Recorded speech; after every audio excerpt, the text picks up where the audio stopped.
praktek pembuatan minyak kelapa. Dipecahkan, pokoknya setiap tim yang terlibat tangan harus steril ya. Jadi kali ini praktik tangan harus steril. Kita punya peralatan, salah satunya adalah kaos tangan.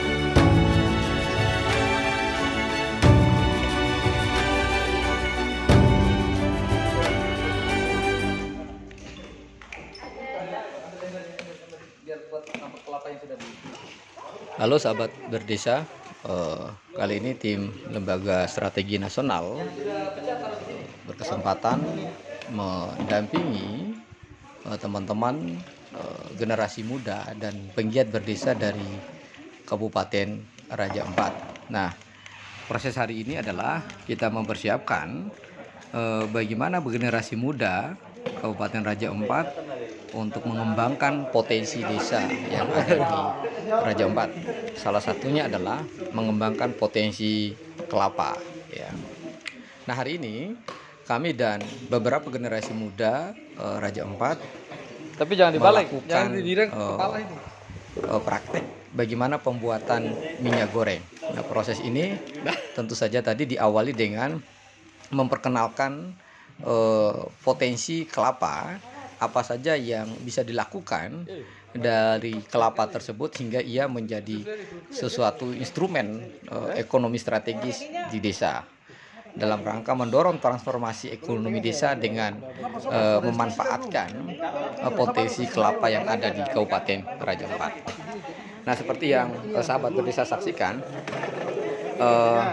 para instruktur kami di Lembaga Strategi Nasional memfasilitasi proses pelatihan ini dengan menyediakan mulai dari mesin parut kelapa.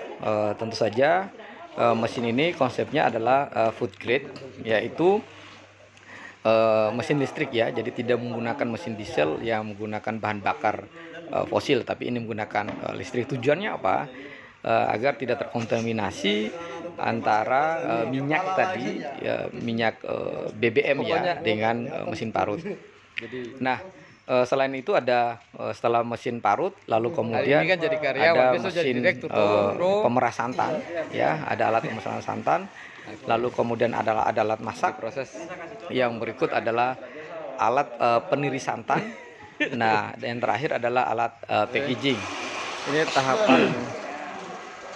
Jadi pada kesempatan ini yang seperti sahabat berdesa saksikan, bagaimana teman-teman kemudian diajari bagaimana memanfaatkan mesin parut kelapa. Nah, beberapa persyaratan teknis di dalam proses produksi ini, misalnya penggunaan masker, menggunakan sarung tangan ya, sehingga setiap orang yang terlibat dalam produksi ini mereka harus steril. Nah, sahabat berdesa, bahwa proses pemarutan kelapa, pemilihan kelapa itu menjadi sangat penting, yaitu tidak boleh kelapa yang muda ya atau setengah muda, tapi ini kelapa yang sudah cukup tua untuk mendapatkan kualitas santan yang maksimal. Nah, di dalam proses ini setelah melakukan pemarutan kelapa, maka kelapa tadi itu kita proses pembuatan santannya dengan memberikan air. Nah, takar airnya ini kurang lebih 50% dari jumlah kelapa tadi itu dengan posisi yang presisi tadi, sehingga untuk mendapatkan kualitas santan yang maksimal. Nah, kelapa banyak sekali produk turunan berdasarkan pengalaman kami di Lembaga Strategi Nasional. Jadi bukan hanya minyak goreng ya, beberapa proses yang pernah kita lakukan dengan menghitung ya, diverifikasi atau produk turunan dari kelapa tadi itu, misalnya mulai dari daun, kemudian batang, akar, buah, tempurung, kemudian sabuk kelapa. Semua potensi yang ada dalam kelapa tadi jika dikelola dengan baik dengan menggunakan teknologi tepat guna, tentu memiliki nilai ekonomi yang sangat baik di dalam hal menyelesaikan persoalan-persoalan pengangguran, kemiskinan, dan lain-lain di desa. Nah, inilah pentingnya kenapa kemudian kita dorong desa itu punya tematik perencanaan, tematik di dalam pembangunan desa dengan langkah pertama adalah menemukan proses yang tepat di dalam tematik pembangunan berdasarkan potensi dan tipologi desa. Nah, ini kita saksikan. Di dalam proses memasak santan ini, kita menemukan teknologi yang sederhana. Biasanya kalau secara tradisional masak santan itu butuh waktu, pengalaman teman-teman di Raja Ampat menemukan 4, 5 sampai 6 jam dan memakan waktu dan bahan bakar yang cukup banyak dan lama. Nah, sedangkan dengan metode ini ternyata memasak santan itu hanya butuh waktu 15 menit ya. Setelah 15 menit di pengapian, lalu kemudian santan ini proses masaknya tadi kemudian dipindahkan, didinginkan. Nah, ini yang mengambang, inilah yang kemudian intisarinya nanti santannya akan dijadikan minyak kelapa. Nah, endapan biasanya di bawah, tapi kalau pemasak minyak goreng, yang mengapung inilah yang menjadi bahan intinya pembuatan minyak kelapa. Kemudian endapan yang berupa air itu lalu kemudian disedot, karena kita belum punya mesin yang sedang proses ya, mesin ini pembuatannya. Jadi santan tadi itu yang mengambang kemudian dipisahkan dengan airnya dengan cara menyedot menggunakan selang kecil, sehingga airnya tadi lalu kemudian keluar. Yang tertinggal adalah santan yang mengapung ini tadi. Inilah kemudian yang selanjutnya akan kita masak lagi ya. Nah, proses pemasakan ini juga tidak butuh waktu lama ya, 10-15 menit juga, sehingga nanti dia akan menjadi inti dari minyak goreng ya. Jadi ini adalah proses yang dilatih ya bagi teman-teman ya di desa dalam rangka mengoptimalkan potensi kelapa. Nah, ini adalah proses memisahkan antara santan inti dengan air ya. Nah, yang disedot itu air, kemudian kita tempat air ini limbah lah ya. Tetapi kemudian beberapa informasi yang kami peroleh bahwa air limbah ini juga bisa menjadi pupuk sebenarnya, pupuk organik cair untuk tambahan ya POC ya, dengan menambahkan beberapa protein hewani maupun tanaman tadi ya.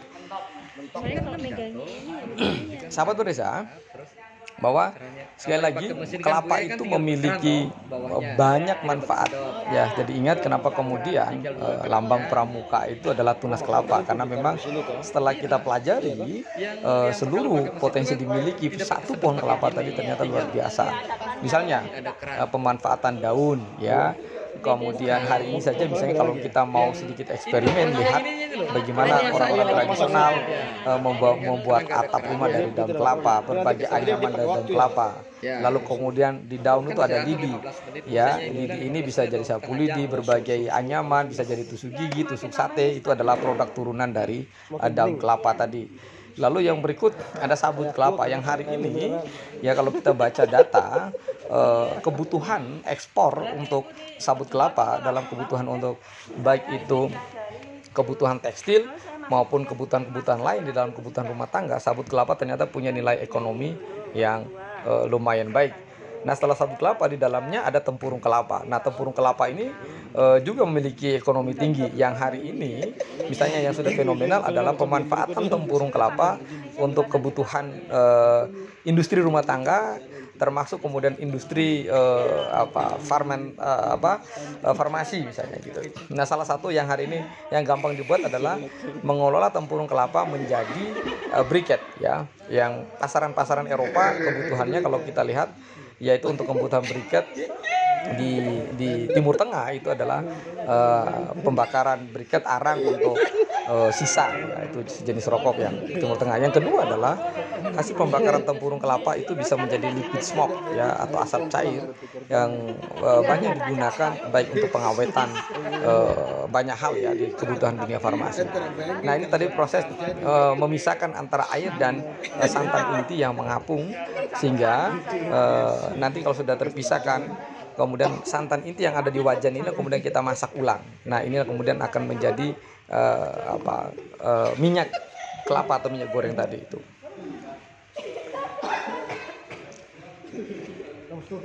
Nah, di dalam praktek ini kita mencoba 20 butir kelapa dengan 20 butir kelapa dengan teknik yang sederhana ini kita menargetkan bisa memperoleh 2000 ml ya target kita.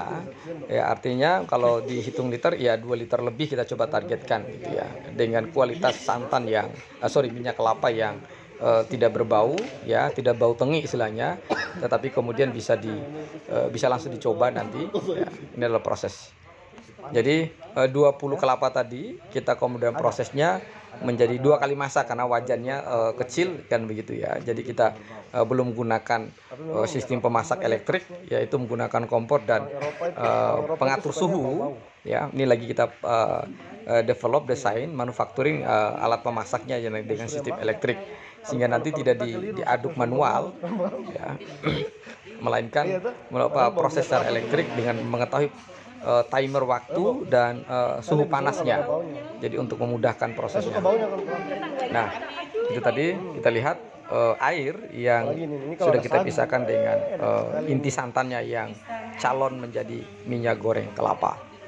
Jadi sangat sederhana. Itu ada selang kecil ya untuk memisahkan. Jadi ini butuh kehati-hatian karena posisi masih panas. Jadi proses pemisahan air dengan santan itu harus dalam kondisi santannya masih hangat ya atau panas tadi, tidak boleh sampai dingin karena kalau terlalu dingin santannya akan pecah dan tidak bagus hasilnya minyak goreng kelapa tadi itu. Oke. Jadi sahabat Berisa, potensi kelapa yang banyak hari ini adalah para petani-petani di desa outputnya masih sebatas kopra, di mana kopra hari ini juga harga dan kualitas seringkali dimainkan oleh tengkulak. Inilah kemudian membuat teman-teman petani kelapa di desa tidak berdaya ketika dihadapkan dengan tengkulak. Oleh sebab itu dengan hilirisasi produk minyak goreng dengan potensi kelapa ini tadi diharapkan ya proses transformasi ekonomi masyarakat desa dengan potensi kelapa ini yang terjadi Raja Ampat, kita bisa lakukan hilirisasi proses produksinya. Sekali lagi kita coba mendekatkan proses produksi antara petani kelapa, masyarakat desa dengan pasar ya. Nah, dalam skema bisnisnya adalah bahwa nanti industri ini akan dikelola oleh BUMDes, lalu kemudian BUMDes itu berprofesi pada posisi sebagai off-taker yang akan membeli kelapa-kelapa dari petani ya. Jadi mereka tidak akan lagi jual kopra yang dimainkan tengkulak, tetapi desa itu BUMDesnya bisa menjadi off-taker untuk membeli kelapa tadi, lalu kemudian BUMDes akan mengelola kelapa tadi itu dengan berbagai macam produk turunan. Hari ini adalah minyak goreng, yang kedua besok ada VCO, yang ketiga target kita adalah memproduksi coconut ya, nata de coco. Yang keempat kita akan memproduksi tepung santan. Yang berikut adalah santan cair yang semua akan dihilirisasi diproduksi di tingkat desa atau di daerah yang melalui badan usaha milik desa. Nah, tentu dalam bisnis proses ini ada skema paling penting yang harus diperhatikan, yaitu bahwa pentingnya kolaborasi antara pemerintah daerah dengan pemerintah desa atau pemerintah kampung dan masyarakat, khususnya ada para petani-petani tadi itu. Nah, kolaborasi ini menjadi kata kunci untuk menciptakan ekosistem bisnis ekonomi di tingkat desa dalam rangka mengelola potensi milik desa. Nah, ini tadi kita lihat ya, air sudah dipisahkan, tinggallah santan inti ya. Santan inti yang kemudian ini yang akan dimasak ya. Jadi yang di wadah sebelah itu adalah airnya tadi. Setelah kita melakukan proses penyedotan menggunakan selang kecil ini tadi ya. Nah, biasanya kalau dengan menggunakan sistem pemasakan elektrik ya sebenarnya tinggal buka keran, kemudian air dipisahkan antara santan dan air ya. Jadi tidak perlu pakai sistem sedotan pakai selang tadi untuk memisahkan. Jadi biasanya kalau dengan sistem pemasak elektrik ya yang kapasitas 50 liter misalnya, begitu 15 menit santan kompor dimatikan atau perapian dimatikan, kita nunggu beberapa saat setelah dingin, lalu kemudian keran di bawah, keran itu dibuka, kemudian air itu akan mengalir ke tempat pembuangan ya gitu. Ini adalah proses ini pemasakan kedua. Jadi kita targetkan setelah yang kedua ini kemudian kita menjadikan satu nanti dalam proses masakan. Nah, lalu ada pertanyaan, bagaimana kalau di pedalaman tidak punya kompor gas? sebenarnya sama, apapun konsepnya dengan kompor gas atau dengan sistem arang atau perapian manual sebenarnya pada prinsip sama. Jadi ini hanya menggunakan pemanfaatan alat saja. Yang paling penting metodenya adalah bahwa proses memasak itu punya timing waktu ya. Kalau di praktek ini cukup 15 menit sebenarnya gitu ya. Nah, kalau terlalu matang kemudian santan itu juga akan pecah gitu. Ini proses yang kita lakukan di dalam praktek pembuatan minyak goreng. Nah, sahabat berdesa, di dalam proses kita mengoptimalisasi potensi desa, melakukan transformasi ekonomi desa dengan memanfaatkan potensi desa, tentu ini tidak boleh pendekatannya kick and run. Jadi proses pendampingan di dalam hilirisasi potensi desa ini penting dilakukan. Itulah kenapa kemudian Lembaga Strategi Nasional selalu berbicara desa itu harus mampu menemukan potensi dan tipologinya, lalu kemudian direncanakan di dalam program tematik desa. Misalnya begini, kita tahu potensi desa ini adalah pertanian atau kelapa perikanan. Maka di dalam rencana kerja pemerintah desa yang diaktualisasikan di dalam APBDes, ia harus menempatkan dulu apa tematiknya. Oke, tematiknya ternyata kita menjadi produsen minyak kelapa berdasarkan potensi apa? Potensi kelapa ya. Atau sebaliknya, misalnya potensi ikan, misalnya begitu. Kita bisa tetapkan kita sebagai lumbung ikan. Maka ketika di dalam tematik setiap tahun anggaran APBDes itu akan mendorong di dalam konsep penyelenggaraan pembangunan desa tadi itu untuk mengintervensi secara totalitas dan kontinuitas terhadap potensi tadi sehingga dia mampu meningkatkan ekonomi masyarakat desa. Ini menjadi dari bagian menjadi bisnis plan di dalam perencanaan pembangunan desa berbasis potensi dan tipologi desa. Sahabat berdesa, nah beberapa tantangan seringkali dihadapi oleh desa adalah ketidakmampuan tadi menemukan merencanakan desa berdasarkan potensi desa, sehingga desa seringkali pemerintah desa terjebak di dalam merencanakan desa tadi berdasarkan insting, kemudian berdasarkan kepentingan-kepentingan yang sifatnya elitis dan istilah saya bias elit di dalam merencanakan pembangunan desa. Itulah narasi penting kenapa kemudian demokrasi deliberatif, musyawarah tadi itu menjadi sangat penting dan legitimasi melalui partisipasi masyarakat dalam penentuan tadi menjadi penting. Nah ini tadi proses penyedotan air ya, memisahkan santan inti dengan air ya. Jadi santan ini tadi yang mengembang ya, mengambang tadi, kemudian air yang di bawahnya itu yang dibuang ya, disedot. Itu. Ini posisi panas ya, airnya masih panas, makanya tadi kita sahabat berdesa bisa lihat itu menggunakan ya alat pengaman ya biar tangan tidak panas itu. Nah, sahabat berdesa, jadi kelapa ini sesungguhnya tanaman yang sangat spesial ya. Hari ini misalnya batang kelapa ya dalam sejarah perkelapaan di Nusantara ini, kelapa sangat banyak berkontribusi terhadap kebutuhan papan sangan pandang bahkan di Indonesia, di Nusantara ini. Nah hari ini batang kelapa tidak hanya untuk konstruksi bangunan, tetapi hari ini masuk ke industri mebeler, bahkan industri rumah tangga di dapur. Misalnya pembuatan meja, lemari, kursi itu dari batang kelapa.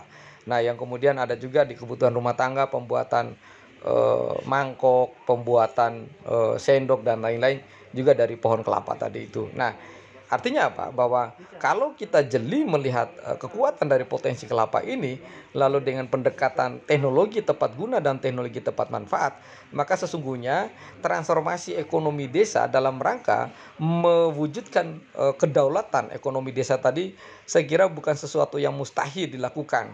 Di dalam pengalaman kami di Lembaga Strategi Nasional, butuh berapa lama sih ketika ada pertanyaan beberapa mitra kami termasuk kemarin dari Raja Ampat, berapa lama ini proses ini? Saya pikir kalau kemudian kolaborasi Pemda, desa, kemudian dengan masyarakat tadi itu, ini hanya butuh waktu 3 bulan bahwa kita sudah bisa melihat, 6 bulan atau 1 semester sampai 1 tahun, kita sudah bisa melihat bukan hanya output, ya outcome, akan sampai impact di dalam proses mengkapitasi potensi yang ada di desa, khususnya ini kelapa ini ya. Karena secara ekologi maupun ekosistem ekonomi menurut saya kelapa ini tidak banyak intervensi yang dilakukan karena ketersediaan dan pengetahuan masyarakat juga sudah ada. Ini hanya butuh intervensi sedikit soal bagaimana metode pengolahan, metode marketing, metode packaging dan lain-lain ya. Dan seperti ini tadi yang kita saksikan bahwa ternyata membuat minyak kelapa tidak butuh waktu berjam-jam seperti yang selama ini dilakukan secara tradisional ya. Pengalaman mereka bisa 6-7 jam. Nah, kalau dengan peralatan yang komplit ternyata memasak ini cukup waktu 1,5 sampai 2 jam kita sudah bisa menghasilkan minyak ya, minyak goreng ya, yang sudah siap dipakai, siap dikonsumsi. Jadi sahabat berdesa, sekali lagi bahwa hal yang paling penting di dalam merencanakan pembangunan desa itu adalah memanfaatkan sebanyak mungkin potensi yang ada di desa tadi itu ditarik di dalam perencanaan dan pembiayaan pembangunan desa melalui dana desa. Apalagi misalnya di Papua, khususnya di Raja Ampat ini ya, potensi kelapa, kemudian perikanan, pariwisata, kemudian kalau dirancang menjadi tematik, maka kampung-kampung atau desa-desa di Raja Ampat itu sesungguhnya mungkin bisa pilih menjadi 3 tipologi desa. Ada desa yang konsen di dalam industri berbahan baku potensi pertanian tadi seperti kelapa, sagu, kemudian pisang. Yang kedua, ada konsep desa lumbung ikan misalnya dengan ketersediaan sumber daya ikan kelautan tadi. Yang ketiga adalah konsep desa wisata. Mungkin saja wisata bahari atau agrowisata. Ini bisa dirancang. Karena secara existing Raja Ampat sudah ditetapkan sebagai salah satu kawasan super prioritas ya, pembangunan pariwisata nasional KSN dan KSPN. Tentu ini sangat secara opportunity menguntungkan bagi seluruh kampung-kampung di Raja Ampat untuk mendesain rencana aksi desa di dalam transformasi meningkatkan keberdayaan dan kedaulatan ekonomi desa. Nah, ini yang saya bilang tadi, pentingnya kolaborasi antara pemerintah daerah, pemerintah desa, lalu kemudian dengan pemerintah nasional, pemerintah pusat ya. Sisi lain, daya dukung secara opportunity yang bisa kita dorong adalah Papua memiliki daya dukung resources ya, yaitu adanya dana otsus. Nah, ekspektasi saya, kami di Lembaga Strategi Nasional, kalau bicara transformasi ekonomi di Papua, maka kolaborasi secara inovatif antara dana otsus, APBD dengan dana desa ini, kalau kemudian kita konteskan untuk mengembangkan ekonomi desa dengan melakukan transformasi tadi ya, dengan memanfaatkan potensi tadi, saya kira dahsyat ya. Ini tidak butuh waktu lama kita menciptakan ekosistem baru hilirisasi potensi ekonomi desa tadi atau berbasis kampung. Ini sahabat berdesa. Selanjutnya yang Jadi berkaitan dengan ini proses pemasakan minyak, santan tadi air inti sudah dipisahkan yang dari, sudah dipisahkan dengan air tadi minyak, ya. ya. Nah, karena ini Pelan-pelan. sekali lagi tidak menggunakan mesin elektrik ya, proses pemasakan jadi harus diaduk secara manual. Ya, jadi inti santan tadi ini diaduk secara manual kemudian sampai ke tingkat kematangan ya. Hitungan kita 15 menit sampai 20 menit tadi. Jadi antara memasak santan dengan misalkan air 15 menit, kemudian memasak santan inti menjadi minyak 15 sampai 20 menit. Itu time waktu yang kita coba hitungkan. Lalu yang perlu diperhatikan adalah perapian ya. Jadi untuk memasak santan inti menjadi minyak, maka pastikan apinya tidak boleh terlalu panas, terlalu besar. Nah, disinilah salah satu fungsi elektrikal ya, teknologi tadi itu untuk mengatur tingkat kepanasan. Apa tujuannya? Agar santan inti tadi yang akan jadi minyak waktu kita masak itu dia tidak pecah. Kalau dia pecah, dalam bahasa tradisional itu istilahnya sangat sulit sekali, potensi gagal ya, merubah santan tadi menjadi minyak ya. Ini tadi sekali lagi ini masih menggunakan kombinasi cara tradisional bagaimana memasak ini tadi itu. Nah, kalau menggunakan sistem elektrik Jadi yang mengaduk itu sudah elektrik ya. Jadi secara harus rajin dia nih, otomatis harus rajin dia aduk. akan mengaduk kecepatannya berapa, panas api berapa, Udah suhunya berapa, dan timer yang kita setting di tombol elektrik masak elektrik tadi itu katakan 15 sampai 20 menit. Otomatis begitu 20 menit maka perapian akan mati, lalu kemudian pengadukan juga akan berhenti ya. Itu dengan cara itu memudahkan sebenarnya. Sisi lain tentu prosesnya lebih higienis ya, karena interaksi manusia dengan proses memasaknya tadi itu memenuhi standar food grade sorry. Nah ini sahabat berdesa, jadi sekali lagi bahwa ini baru satu outcome dari potensi kelapa. Ke depan yang mau kita kembangkan, misalnya tadi kelapa ini kan ada limbah airnya yang selama ini dibuang, misalnya gitu secara tradisional. Nah ke depan air kelapa ini ada banyak sekali yang produk turunannya. Yang paling mudah itu adalah satu itu bisa dimanfaatkan sebagai minuman. Kalau hari ini kita lihat banyak minuman kemasan itu dari air kelapa. Ini hanya soal bagaimana proses produksinya. Yang kedua, air kelapa itu bisa dimanfaatkan diproduksi yang disebut dengan nata de coco. Ini sangat simpel sekali produksi nata de coco ini ya. Itu hanya membutuhkan peralatan yang sederhana hingga ia menjadi salah satu barang keekonomian yang bisa meningkatkan kesejahteraan masyarakat desa.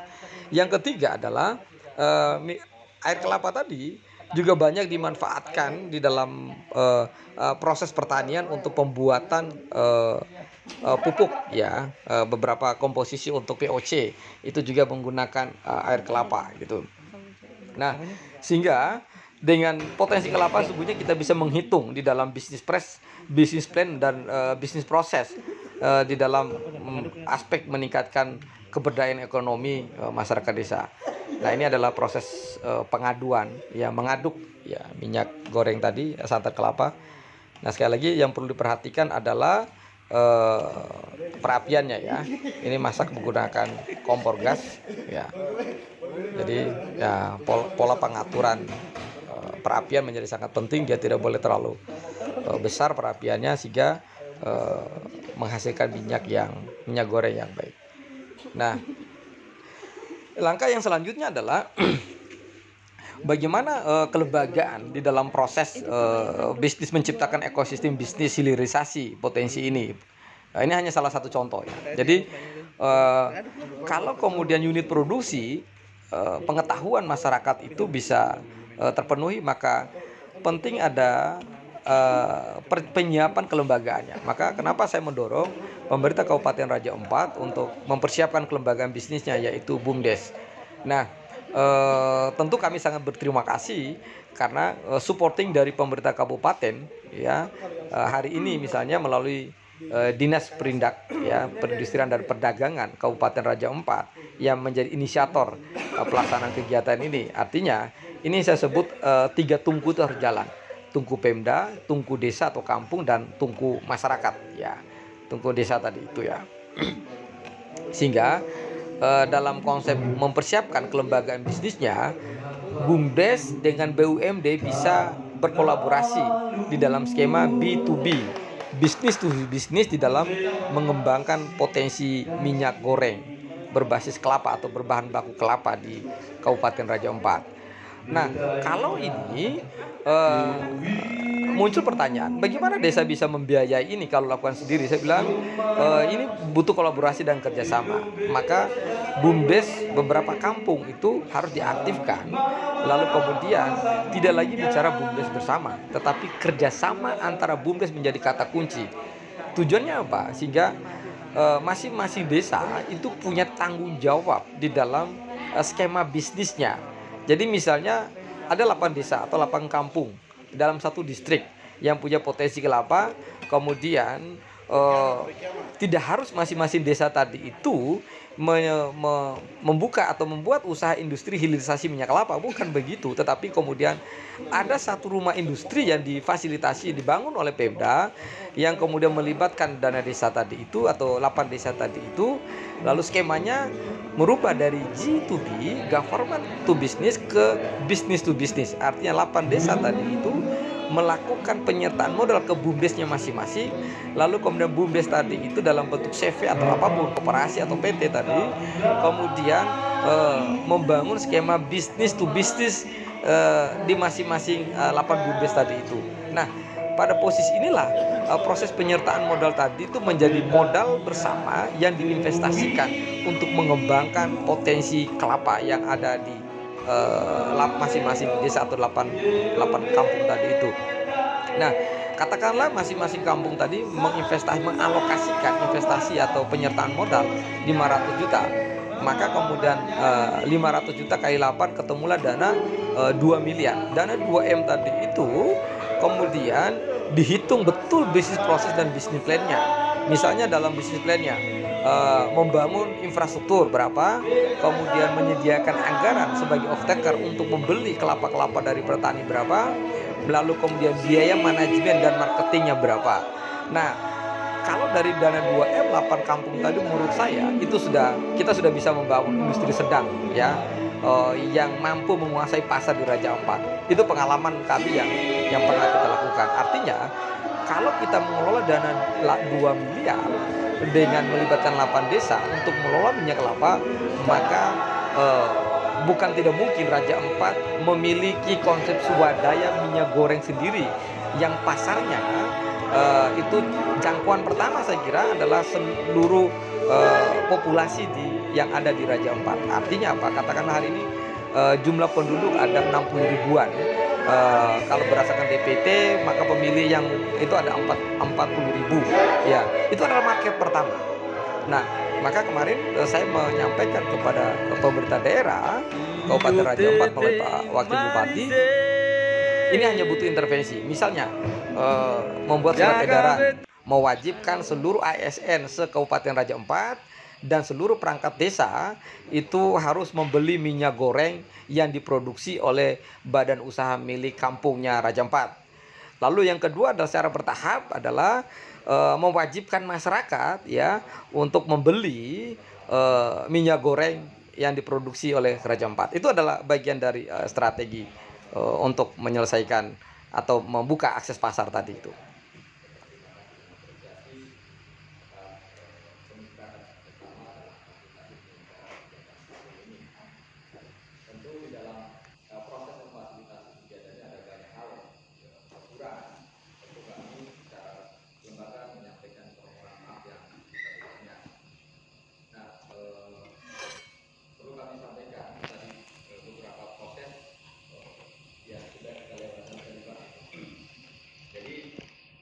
Beberapa catatan dari proses tadi. Yang pertama adalah ini sebagai saran dari kami, pentingnya bahwa kita menyadari tentang peran, tugas dan fungsi masing-masing di dalam setiap proses. Itu yang paling penting ya. Alat-alat produksi memahami itu paling penting. Nah, tujuannya apa? Di dalam proses industri bisnis itu pantang sekali ada overlap tumpang tindih jobbing di dalam melakukan proses produksi. Yang kedua adalah bahwa apa yang kita lakukan hari ini, saya kira kita langsung bisa melihat progresnya, outputnya. Tentunya kalau kita menggunakan outcome, kalau makanya tadi ceritanya sudah punya 30 turunan ini. Ya. Nah, di dalam proses minyak tadi itu dengan alat yang belum semua komplit ya. Misalnya tadi mesin press ya, karena kita tadi manual soal penyedotan. Kalau misalnya mesin masaknya tadi dengan elektrik ya, kita tidak perlu sedot pakai selang dan begitu ya, untuk memisahkan air dengan tadi. Tinggal kita mau buka keran, airnya kebuang tidak itu.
catatan yang perlu diperhatikan adalah ketika ini lakukan mulai mencari referensi dan literasi, termasuk mulai konsultasi ke BP POM dan Dinkes ya tentang proses. Tadi ada mama yang tanya ini tahan berapa lama? Kalau kita praktekkan ke tahan misalnya begini, kalau saya bilang bisa tahan 6 bulan, tapi kan tidak mungkin kita simpan ininya 6 bulan baru kita coba. Nah sebenarnya di Dinkes itu BP POM, saya paham betul karena waktu ngurus punya Buton itu dia punya layanan gratis untuk cek lab karena ada yang MOU dengan perguruan tinggi.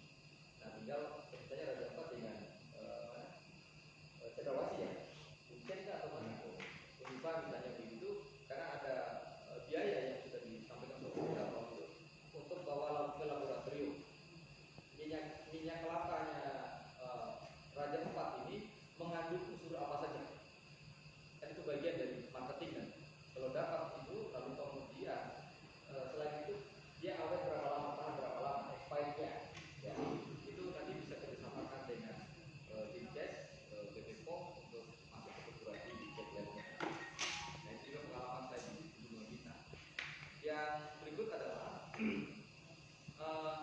bahwa produksi yang kita lakukan ini adalah sebagai contoh, tetapi kemudian kita bisa lihat ini tadi mungkin buka 20 kelapa yang variannya berbeda tidak.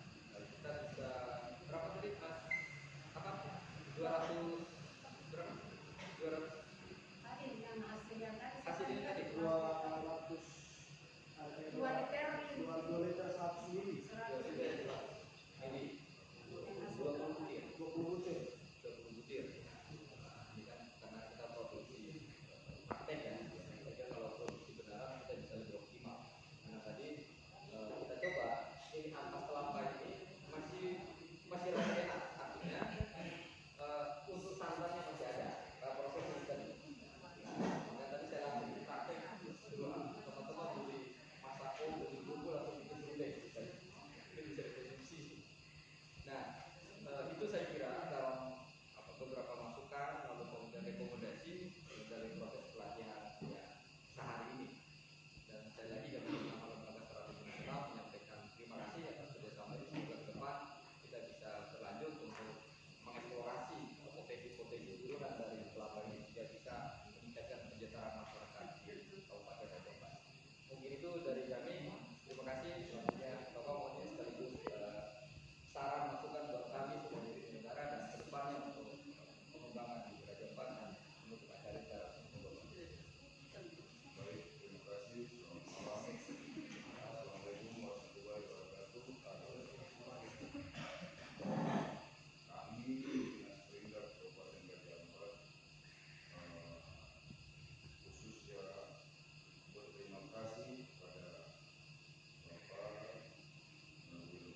Oke, hari ini kami dari Raja Ampat telah melakukan pelatihan pembuatan minyak kelapa dan telah berhasil. Ini hasilnya apa teman-teman?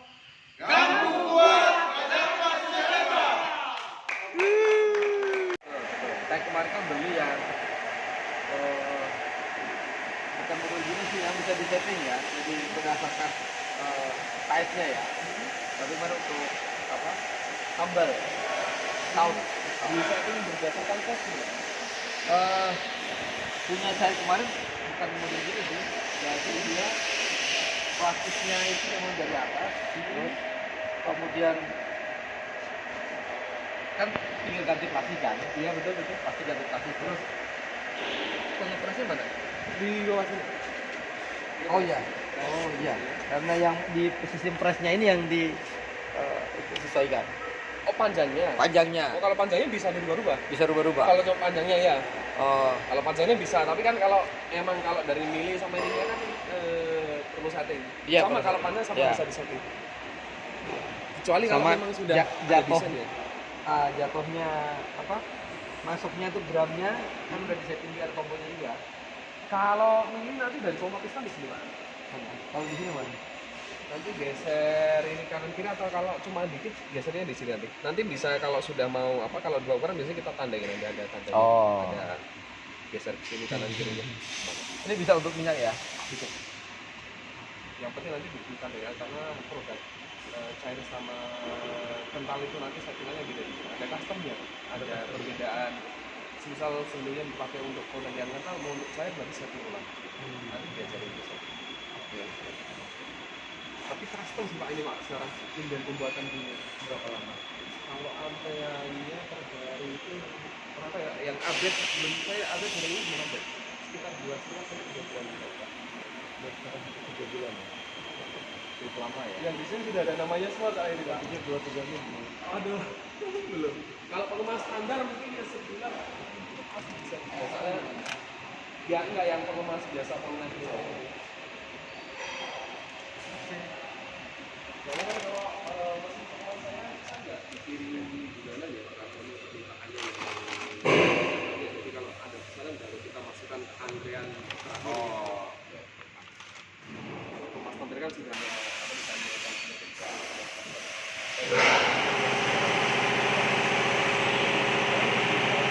kalau saya kenal satu itu Pak.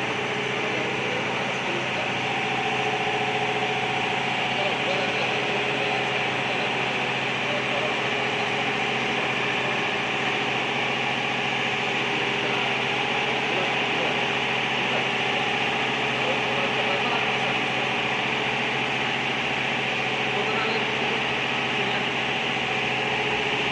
Ini mesin custom ya.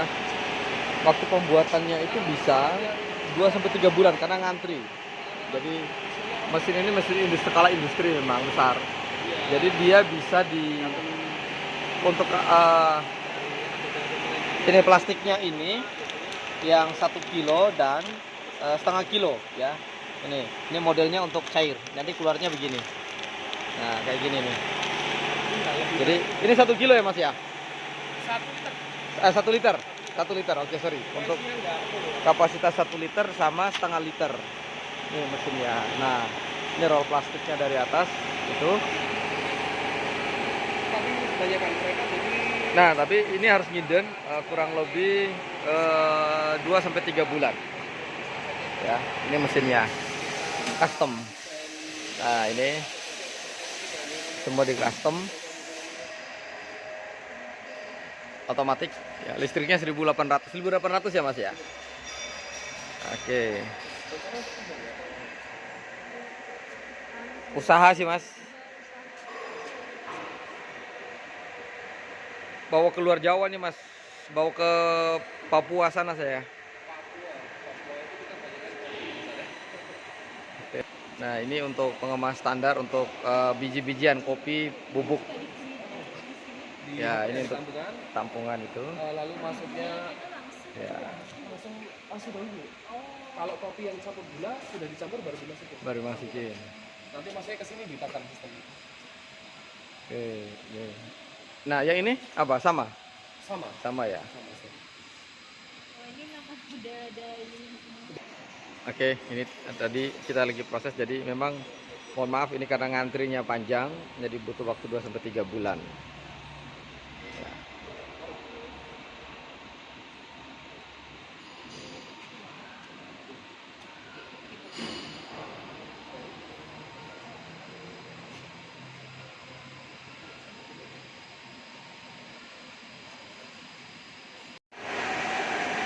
Ini sedang proses ya. Enggak, Mas.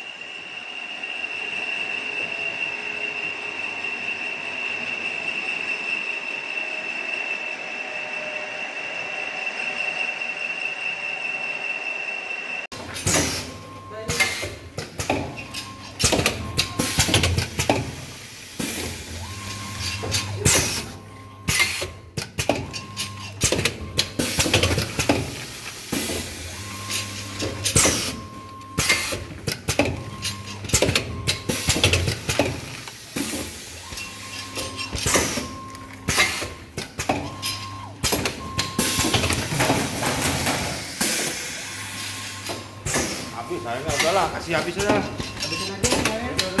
Belum habis.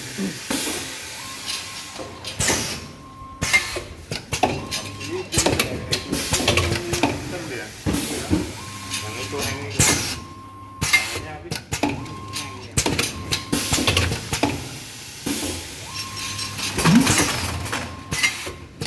Banyak airnya tuh.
Pamelan.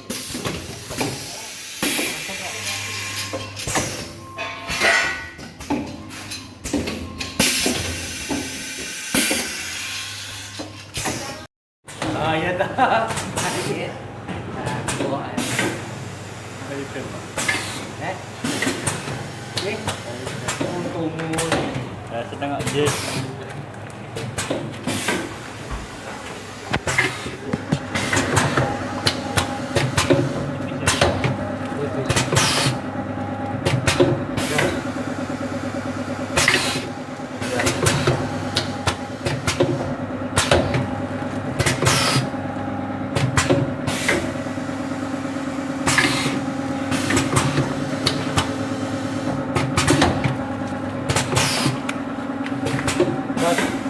Oke, oke.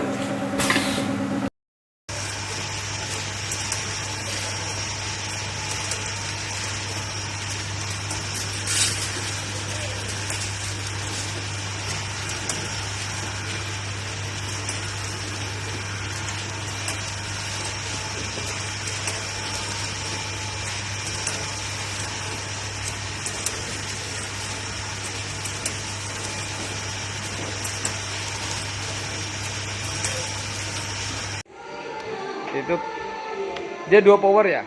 Iya. Oke. Satu untuk power mesin, satu untuk power heater. Biasanya Oh. kalau pertama kali itu kita nunggu panas dulu. Berapa menit?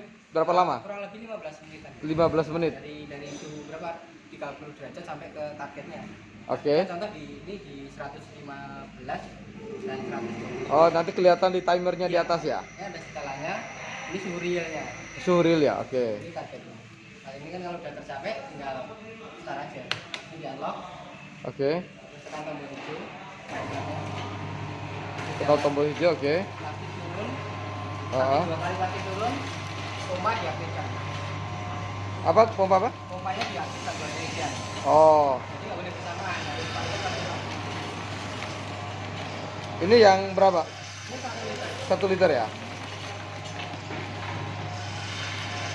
Nah, untuk pengaturan 1 liter atau dengan 500 ml, pengaturannya di mana? Ini kan ada radius putar untuk cam eksentriknya. Ah, Ini kan posisi dia ada di pinggir, di paling pinggir cam eksentriknya. Jadi Ah. kalau mau semakin sedikit volumenya, ini harus biasa semakin ke tengah. Jadi oh, langkahnya ini akan semakin pendek. oke oke. Oh, tinggal yang Ini dikendorin bawahnya, tinggal ini digeser. geser ya. Oke. Kalau ini juga bisa buat naik turunkan gramasi, tapi dengan gramasi yang sedikit. Contoh di 1000 ternyata baru tercapai 950 lah. Nah, itu bisa di-adjust dari sini. Makanya cuma sedikit. Oke Ini oke langkah jauh yang begini. oke. Ini listriknya berapa watt? 1200. 1200 ya. Rata-rata per jam bisa berapa ini?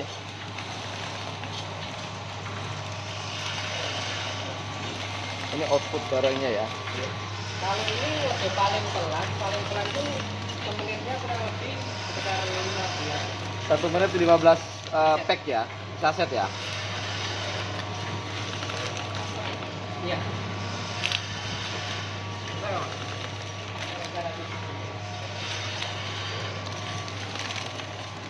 Sini Mas ya. Nah, ini mesinnya. Sorry. Ini selang outputnya, selang inputnya. Ini lari ke tandon. Ini dari ke tandon. Kita kan bisa memompa tekan ini, menjalurkan ke. Oh, jadi nanti minyaknya tidak perlu diisi dari atas ya, jadi cukup di bawah dia bisa sedot. Oh, oke. Di bawah.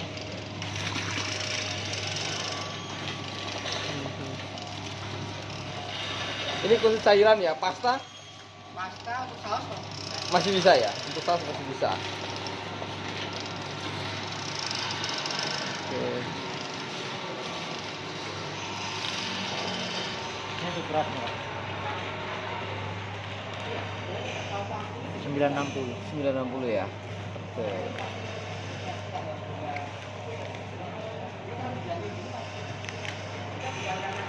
Jadi masuk toleransi, Pak. Masuk toleransi ya? 960 970 ya.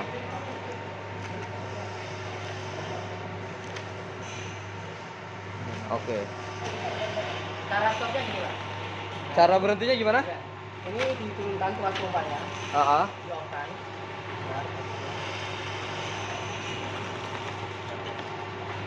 Yang off. oke. Oh, Jadi jangan stop dulu tapi off kan dulu untuk pompa. off kan dulu pompanya ya. Dan pastikan posisi pada posisi terbuka seperti ini. Off stopnya tadi. Oke, oke. Kalau tertutup nanti kan ini kan panas, pastinya dikit ya akan meleleh. Akan mengotori fil ini. Oh, berarti posisi plastik bawahnya terbuka. Nah, ada bawah ada atas gitu. Pas pasti ada. Nah, dia panas. Oke. Nah, ini tadi kan dari sini langsung jatuh pecah. Karena plastiknya nggak kuat. Plastiknya ini plastik oke. Ada ukurannya nggak untuk plastik? Kan enggak yang komposnya yang nilon terus gitu. Oke. Yang nilon. Pak. Nilon ya. Ini kan supirnya terus itu. Ini paling buat order Udah naik kecil itu. gula. Ini juga cuma 60 gram. Iya. Karena untuk minyak kan lebih tebal dikit ya. Lebih tebal. Nilon dia.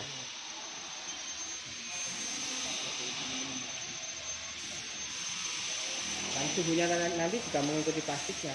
Kalau kita kan pakai suhu itu karena plastiknya mampunya di suhu itu. Kalau Oh. kita panaskan lagi akan malah meleleh. Oke. Tapi kalau kurang panas nanti silnya nggak kuat. Iya, iya. Jadi suhunya sekitar 115 tadi ya. Iya, untuk plastik ini. Untuk plastik ini ya. Kalau yang nilon itu Dan mungkin di atasnya lagi mungkin kalau di bawahnya sekitar 135-an, di atasnya mungkin sekitar 120. oke. Itu size perbandingan.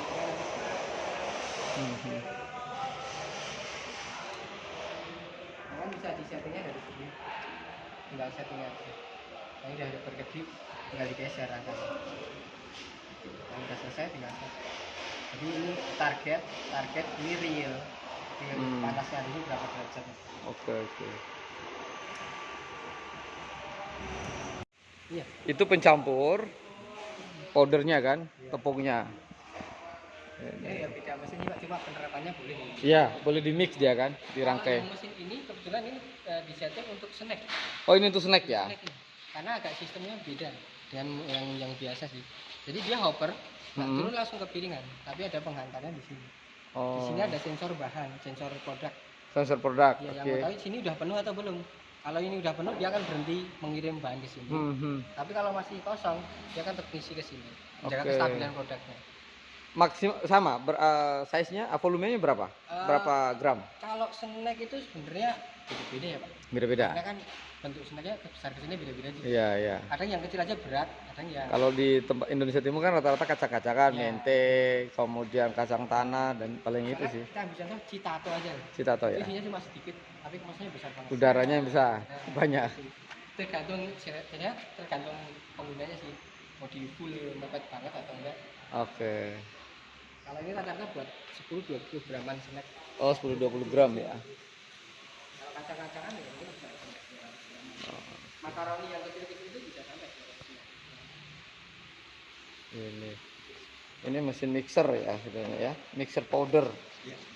Untuk pencampuran. Jadi di sini ada kontrol screen. Ini berapa watt listriknya? Ini 600. 600 ya? Oh, masih ringan juga ya? Nggak sampai 1000. Maaf, saya koreksi yang tadi itu bagi depan itu 2000 watt. Oh, 2000 watt? Karena pompa nanti 1 liter. Oh, oke. Nah, makanya rata-rata biasanya 2000 sih. 1200. Nah, yang 1200 ini ya seperti ini. Seperti ini ya? Pompa-pompa kecil masih 1200, tapi yang untuk 1 liter Hmm. itu 2000. Oke. Motornya beda, lebih besar.